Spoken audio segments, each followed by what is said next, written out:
सुन्नुहोस्। नेपाल सरकारले आगामी आर्थिक वर्ष 2081-82 मा विभिन्न 28 वटा जिल्लामा सामाजिक सुरक्षा भत्ता नवीकरण गर्न राष्ट्रिय परिचय नम्बर अनिवार्य गरेको छ।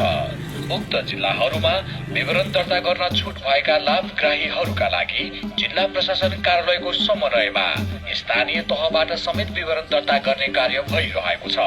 आफ्नो स्थानीय तहसँग समन्वय गरी 2081 भाद्र मसान्तसम्म विवरण दर्ता गरी सामाजिक सुरक्षा भत्ता नवीकरण गर्न सकिनेछ। नानी सुन्नु न। हजुर बुवा। तपाईँ त वडा कार्यालयको कर्मचारी हुनुहुन्छ, पक्कै पनि तपाईँलाई सबै कुरो थाहा छ। मैले राष्ट्रिय परिचय पत्रको लागि सबै विवरण टिपाएको थिएँ, तर राष्ट्रिय परिचय पत्रको कार्ड अहिलेसम्म आएको छैन। राष्ट्रिय परिचय पत्र कार्ड नभए पनि नम्बर मात्र भए पनि हुन्छ। अनि नम्बर चाहिँ विवरण दर्ता गर्दा हाम्रै मोबाइलमा एसएमएस मार्फत प्राप्त गर्न सकिन्छ। यदि कसैको मोबाइलमा एसएमएस आएन भने विवरण दर्ता गर्दा दिएको भरपाईमा 16 अङ्कको आवेदन नम्बर पनि उल्लेख गरिएको हुन्छ। त्यति मात्र होइन, एन स्पेस आवेदन नम्बर टाइप गरेर 30001 मा मेसेज गरी आफ्नै मोबाइलमा राष्ट्रिय परिचय पत्र नम्बर समेत प्राप्त गर्न सकिन्छ नि बुवा। अनि यो भत्ता नवीकरण गर्न चाहिँ आफ्नै स्थानीय तहमा मात्रै पाइने हो कि के हो नानी? अहिले त राष्ट्रिय परिचय पत्र नम्बरको आधारमा लाभग्राहीहरूले आफूलाई पाएको पर्ने जुनसुकै स्थानीय तहबाट सामाजिक सुरक्षा भत्ता नवीकरण गर्न सकिन्छ नि। अनि यो सामाजिक सुरक्षा भत्ता पाउने त अरू समूहहरू पनि छन्, के उनीहरूलाई पनि यो राष्ट्रिय परिचय पत्र अनिवार्य हो?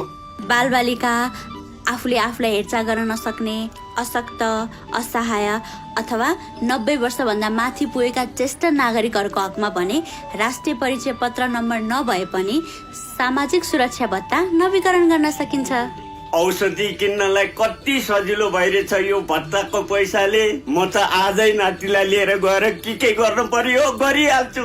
यो कुरो एकदमै सही हो। यो बागचाल भन्ने त भोलि पर्सि खेलौँला। पहिला घर जान्छु अनि त्यसपछि कार्यालय पुग्छु। हस् हुन्छ, अहिलेलाई म पनि लाग्छु, उतैवटा कार्यालयमा भेटौँला नि। अब तपाईँहरू सबैजना जाने भएपछि म चाहिँ के आएर बस्ने? म पनि घरमा गएर कागज पत्र मिलाएर हजुरबालाई लिएर वडा कार्यालय जान्छु। गइहालियो, जाउँ।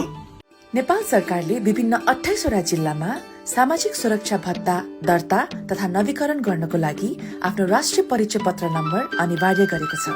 राष्ट्रिय परिचय पत्रको विवरण दर्ता गर्न छुट भएका नागरिकहरूको लागि नै लक्षित गरी यसपालि स्थानीय तहमा टोली खटाइएको छ।